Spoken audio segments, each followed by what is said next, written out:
Trader masa kini kerap dibombardir dengan smart money konsep yang diklaim mampu mengungkap rahasia para trader besar. Namun tahukah kamu, ide-ide ini sebenarnya bukanlah hal baru. Konsep ini hanyalah adaptasi modern dari metode Wyckoff, sebuah metode legendaris yang dikembangkan sejak awal abad ke-20 oleh Richard D. Wyckoff. Dialah pelopor pemikiran asli tentang bagaimana memahami pergerakan smart money di market. Jadi, sebelum terjebak dalam konsep-konsep baru, mari kembali ke akar yang telah teruji dari waktu ke waktu.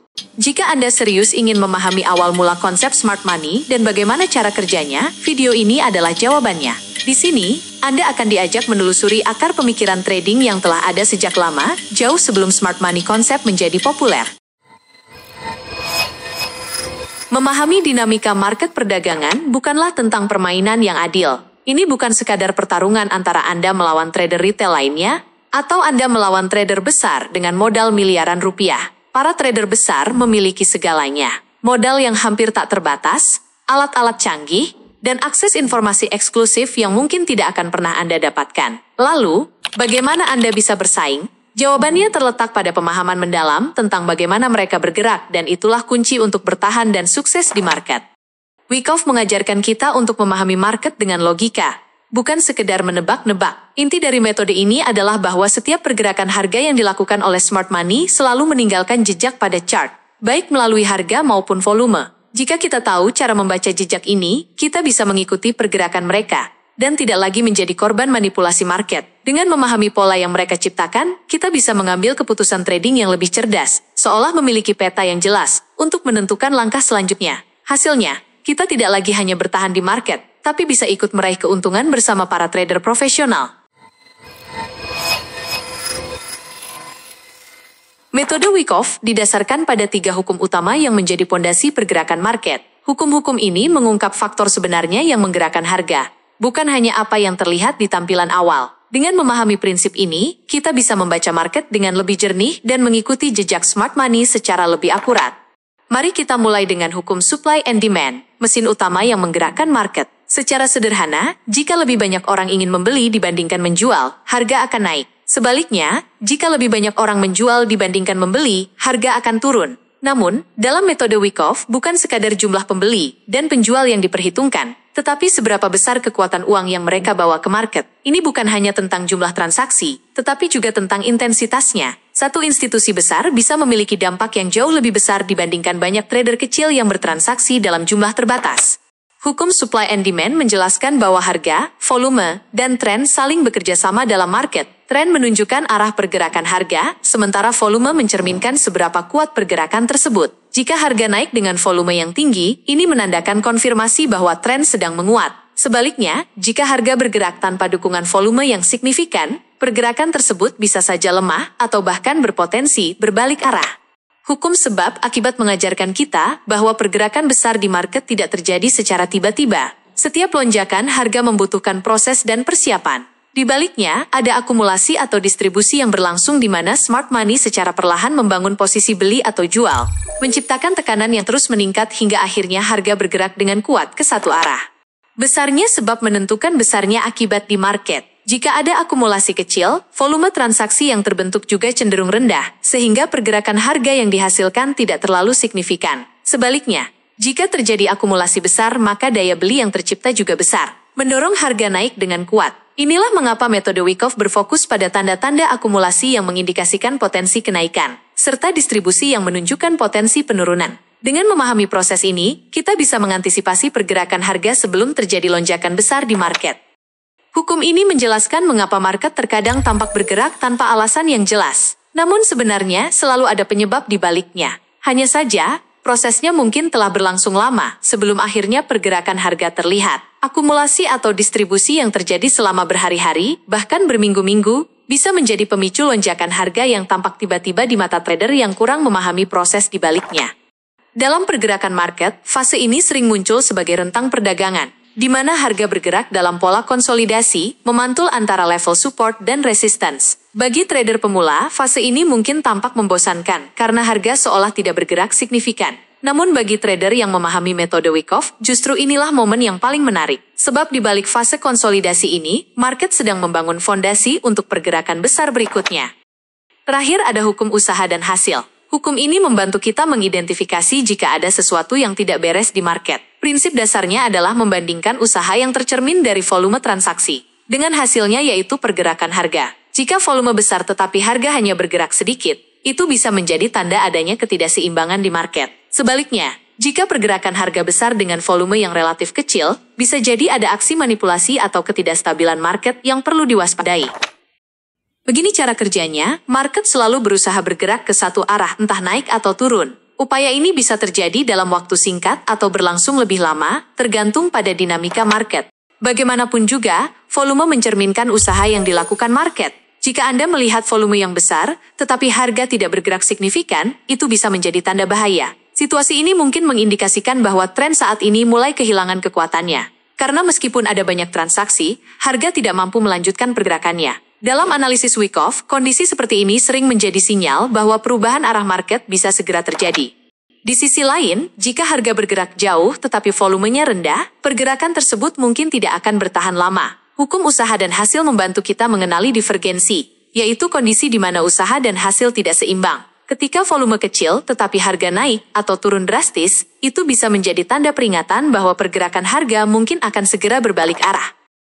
Hukum usaha versus hasil bisa diibaratkan seperti detektor kebohongan bagi market. Konsep ini sangat berguna untuk mengenali potensi perubahan tren. Seringkali, sebelum tren berbalik arah, kita bisa melihat ketidakseimbangan antara usaha dan hasil. Misalnya, volume tetap tinggi tetapi harga sulit bergerak lebih jauh. Ini menunjukkan bahwa market sedang berusaha keras untuk melanjutkan tren yang ada, tetapi mulai kehilangan momentum. Ketika tanda-tanda ini muncul, trader yang jeli bisa bersiap untuk kemungkinan perubahan arah market. Dalam metode Wyckoff, pergerakan market dibagi ke dalam 4 fase utama: akumulasi, markup, distribusi, dan markdown. Setiap fase mencerminkan bagaimana smart money, trader institusional, dan trader besar mempersiapkan dan menggerakkan harga di market.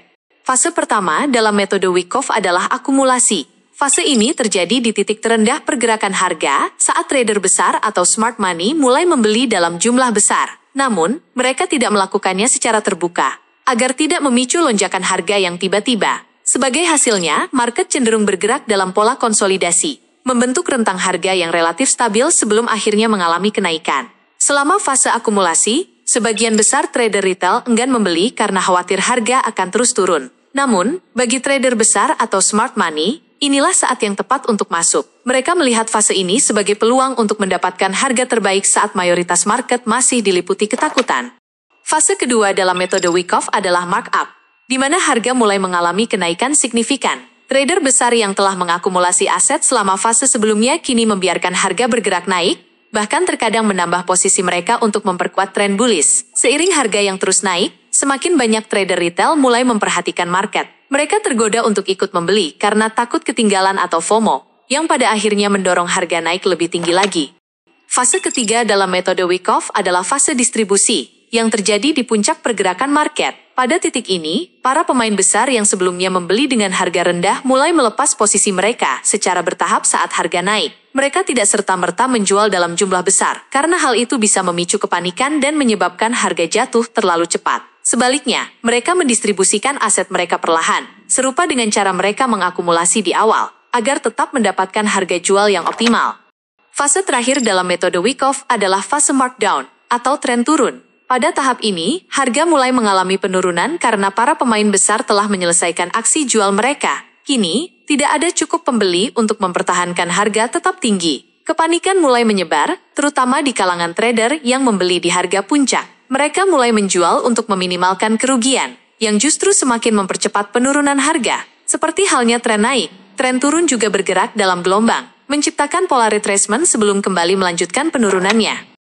Dalam fase akumulasi, Anda harus mulai bersiap untuk membeli. Carilah tanda-tanda bahwa para pemain besar sedang melakukan akumulasi. Tanda ini bisa berupa upaya gagal untuk menekan harga lebih rendah atau adanya pembelian besar saat harga turun. Jika Anda bisa mengidentifikasi momen ini dengan tepat, Anda memiliki peluang untuk masuk ke market sebelum tren naik dimulai. Selama fase markup, tujuan utama adalah membeli saat terjadi pullback atau koreksi harga. Ini adalah kesempatan untuk masuk di tengah tren naik tanpa harus mengejar harga di puncaknya. Hindari menebak-nebak seberapa dalam harga akan terkoreksi. Sebagai gantinya, gunakan analisis yang tepat untuk mencari peluang beli yang optimal. Dalam fase distribusi, Anda perlu mulai berhati-hati. Jika Anda masih memiliki posisi beli yang terbuka, waspadalah terhadap tanda-tanda pelemahan tren naik. Pada fase ini, para pemain besar mulai menjual secara bertahap, dan jika Anda tidak sigap, Anda bisa terjebak di posisi beli saat harga mulai turun. Selama fase markdown, fokus utama adalah mulai menjual. Sebagian besar keuntungan biasanya didapat di fase kedua tren naik dan fase keempat tren turun. Sementara itu, fase transisi seperti akumulasi dan distribusi cenderung lebih sulit untuk ditradingkan karena pergerakan harga yang tidak menentu. Disinilah trader harus lebih bersiap dan mengumpulkan amunisi untuk tren berikutnya. Salah satu keterampilan utama dalam metode Wyckoff adalah mengidentifikasi perubahan karakter market. Memahami kapan market beralih dari satu fase ke fase lainnya adalah kunci untuk mengikuti pergerakan harga dengan lebih efektif dan menghindari jebakan yang sering dialami oleh trader pemula.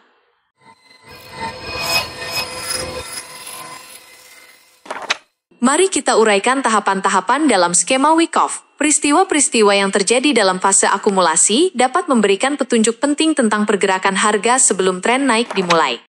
Ini adalah tahap awal di mana trader besar mulai melakukan akumulasi setelah harga mengalami penurunan yang cukup lama dalam downtrend. Meskipun harga masih cenderung turun, volume perdagangan mulai meningkat, menandakan adanya minat beli yang mulai masuk ke market. Ini menjadi tanda awal bahwa tekanan jual mulai melemah. Selling climax adalah fase kritis, di mana harga turun secara tajam dalam waktu singkat akibat panic selling dari trader retail. Pada titik ini, trader besar melihat peluang dan mulai membeli, menyerap likuiditas yang tersedia di market. Fase ini seringkali ditandai dengan lonjakan volume perdagangan yang signifikan. Setelah selling climax, harga tiba-tiba mengalami lonjakan naik akibat aksi beli besar dari para pemain institusional. Ini disebut automatic rally, yang menandakan adanya perlawanan dari buyer terhadap tekanan jual yang sebelumnya mendominasi market. Pada tahap ini, harga mulai menunjukkan pemulihan awal, meskipun belum cukup kuat untuk keluar dari fase akumulasi. Pada tahap ini, harga kembali turun untuk menguji area selling climax. Tujuannya adalah untuk memverifikasi apakah tekanan jual benar-benar melemah dan apakah trader besar masih dalam proses akumulasi. Jika harga tetap bertahan di atas selling climax dengan volume yang menurun, itu menandakan bahwa market mulai siap untuk bergerak naik. Spring adalah situasi di mana trader besar sengaja menekan harga lebih rendah untuk mengaktifkan stop loss trader retail yang masih menahan posisi beli di area secondary test. Setelah stop loss mereka terpicu, trader besar kemudian mulai membeli dalam jumlah besar, menyebabkan harga melonjak secara signifikan. Ini adalah salah satu teknik manipulasi market untuk mengumpulkan likuiditas sebelum harga benar-benar naik. Pada tahap ini, harga mulai menembus level resistance dari fase akumulasi dengan volume tinggi. Ini menandakan bahwa buyer telah mengambil alih kendali market. Sign of strength adalah konfirmasi awal bahwa fase akumulasi telah selesai, dan harga siap untuk melanjutkan tren naik. LPS adalah titik terakhir di mana harga turun untuk menguji level support sebelum akhirnya mulai naik secara signifikan. Ini adalah sinyal kuat bahwa fase akumulasi telah selesai, dan market siap memasuki tren bullish. Setelah LPS, harga biasanya akan mengalami kenaikan bertahap hingga akhirnya membentuk tren naik yang lebih jelas. Setelah memahami fase akumulasi, kini kita beralih ke fase distribusi. Peristiwa-peristiwa yang terjadi selama fase distribusi ini dapat membantu kita menentukan kapan waktu yang tepat untuk keluar dari market dan menutup semua posisi beli. Dengan memahami fase ini, kita bisa menghindari terjebak dalam pergerakan harga yang mulai turun setelah distribusi selesai. Preliminary supply adalah tanda awal pelemahan dalam tren naik. Pada tahap ini, mulai muncul indikasi bahwa tekanan jual mulai meningkat, meskipun harga masih dalam tren naik. Salah satu ciri utama dari preliminary supply adalah adanya lonjakan volume yang disertai dengan harga yang tidak mampu naik setinggi sebelumnya. Hal ini menunjukkan bahwa buyer mulai kehilangan momentum, sementara seller mulai masuk ke market dengan kekuatan yang lebih besar. Buying climax terjadi ketika harga mencapai titik tertinggi ekstrim akibat euforia di market, terutama karena trader retail yang terus mendorong harga naik. Namun, di balik lonjakan harga ini, para pemain besar justru mulai melepas posisi beli mereka dan mengambil posisi jual dalam jumlah besar. Dengan kata lain, ini adalah momen di mana trader besar mulai mendistribusikan aset mereka ke trader retail yang masih terbawa optimisme. Setelah buying climax, harga biasanya mengalami penurunan tajam akibat tekanan jual dari para pemain besar. Inilah yang disebut automatic reaction. Tahap ini menandakan bahwa para trader besar telah menyelesaikan distribusi mereka di harga tinggi, sehingga tekanan jual mulai mendominasi market. Penurunan harga yang terjadi di tahap ini seringkali menjadi sinyal awal bahwa tren naik telah kehilangan kekuatannya. Pada tahap ini, harga biasanya akan kembali naik untuk menguji level buying climax. Tujuannya adalah untuk memverifikasi apakah tekanan beli masih cukup kuat atau sudah mulai melemah. Jika harga gagal menembus level buying climax dan justru berbalik turun, ini menjadi tanda bahwa momentum bullish telah melemah dan seller mulai mendominasi market. Uptrust terjadi ketika harga naik sedikit di atas level buying climax atau resistance, kemudian turun dengan cepat. Ini seringkali menjadi jebakan atau bull trap bagi trader yang mengira harga akan terus naik lebih tinggi. Padahal, sebenarnya ini adalah momen di mana trader besar memanfaatkan likuiditas dari trader yang masih berharap tren naik berlanjut sebelum harga akhirnya mengalami penurunan signifikan. Perlu dipahami bahwa poin-poin dalam metode Wyckoff tidak selalu terjadi secara berurutan di dalam market. Dalam beberapa kasus, ada tahapan yang dilewati, dan harga langsung bergerak ke tahap berikutnya. Market itu dinamis, penuh dengan ketidakpastian, dan selalu berubah-ubah. Oleh karena itu, sebagai trader, kita harus memiliki fleksibilitas dalam membaca pergerakan harga. Kita tidak bisa terpaku pada satu pola yang kaku. Sebaliknya, kita perlu memahami bagaimana elemen-elemen dalam market saling berinteraksi dan menyesuaikan strategi berdasarkan kondisi yang terjadi.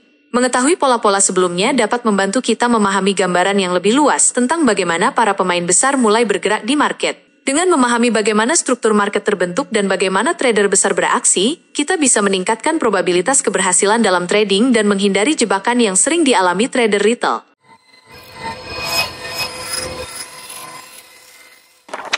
Volume merupakan elemen penting dalam metode Wyckoff. Volume tidak hanya sekadar angka, tetapi juga alat konfirmasi yang dapat membantu kita memahami apa yang sebenarnya terjadi di market. Dengan memperhatikan volume, kita bisa mengukur kekuatan di balik pergerakan harga dan mengidentifikasi apakah sebuah tren benar-benar valid atau justru berisiko mengalami pembalikan.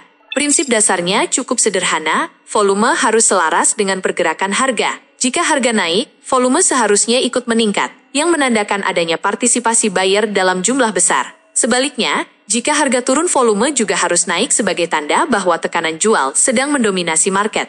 Namun, ketika pergerakan harga dan volume tidak selaras, ini bisa menjadi tanda adanya anomali di market. Misalnya, jika harga naik tetapi volume rendah, ini bisa berarti bahwa kenaikan tersebut tidak memiliki dukungan yang kuat dan berpotensi mengalami reversal. Begitu juga jika harga turun tetapi volume tetap rendah, itu bisa menjadi indikasi bahwa tekanan jual belum cukup kuat untuk mendorong harga lebih rendah.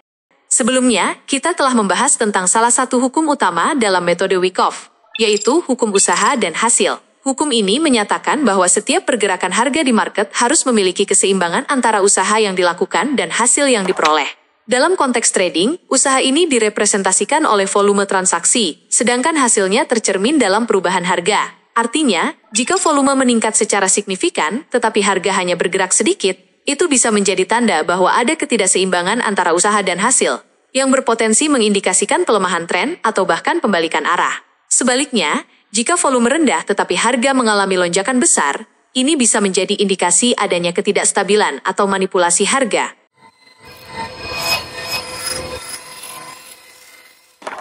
Spring dan uptrust adalah dua pola utama dalam metode Wyckoff yang sering digunakan untuk mengidentifikasi manipulasi harga di market. Spring terjadi ketika harga turun dengan cepat melewati level support, membuat banyak trader percaya bahwa harga akan terus turun. Namun, tak lama setelah itu, harga kembali naik dengan cepat, menandakan adanya akumulasi oleh pemain besar yang memanfaatkan stop loss trader retail untuk mendapatkan likuiditas. Sebaliknya, uptrust adalah kebalikan dari spring. Harga terdorong naik melewati level resistance, menarik perhatian trader yang mengira breakout telah terjadi. Namun, alih-alih melanjutkan kenaikan, harga justru berbalik turun dengan cepat, menunjukkan bahwa pemain besar telah menjebak trader retail yang masuk posisi beli di level tertinggi. Kedua pola ini dikenal sebagai fake out karena bertujuan untuk menjalankan stop loss yang berada di luar area support dan resistance. Dalam smart money concept AL, pola ini sering disebut sebagai liquidity sweep atau liquidity runs, yang merupakan bagian dari strategi pemain besar untuk mengumpulkan likuiditas sebelum membawa harga ke arah yang sebenarnya mereka inginkan. Mengapa hal ini bisa terjadi? Karena pemain besar seringkali dengan sengaja mendorong harga melewati level-level penting di market, seperti support dan resistance. Tujuannya adalah untuk memicu stop loss trader retail yang berada di sekitar area tersebut. Ketika stop loss terpicu, terjadi lonjakan likuiditas yang memberikan peluang bagi pemain besar untuk masuk ke market dengan harga yang lebih baik. Jika mereka ingin membeli dalam jumlah besar, mereka akan menekan harga ke bawah untuk mengambil likuiditas dari stop loss trader yang menjual. Sebaliknya, jika mereka ingin menjual dalam jumlah besar, mereka akan mendorong harga ke atas untuk memicu stop loss trader yang melakukan short. Inilah sebabnya mengapa banyak breakout palsu terjadi. Trader retail yang tidak memahami strategi ini seringkali terjebak, sementara pemain besar memanfaatkan situasi untuk mendapatkan posisi terbaik sebelum menggerakkan harga sesuai keinginan mereka. Dan itulah penjelasan lengkap tentang metode Wyckoff, sebuah pendekatan trading yang telah teruji dari waktu ke waktu dan digunakan oleh banyak trader profesional untuk memahami pergerakan market dan mengikuti langkah-langkah smart money. Dengan mempelajari fase-fase seperti akumulasi, distribusi, serta pola-pola kunci seperti spring, uptrust, dan buying atau selling climax, kita bisa mengambil keputusan trading yang lebih terarah dan terencana. Jika Anda merasa video ini bermanfaat, jangan lupa untuk like, share, dan subscribe ke channel ini untuk konten edukatif lainnya seputar trading dan investasi. Tinggalkan juga komentar di bawah tentang pengalaman Anda menggunakan metode Wyckoff atau topik apa yang ingin Anda pelajari selanjutnya. Terima kasih sudah menonton, dan sampai jumpa di video berikutnya.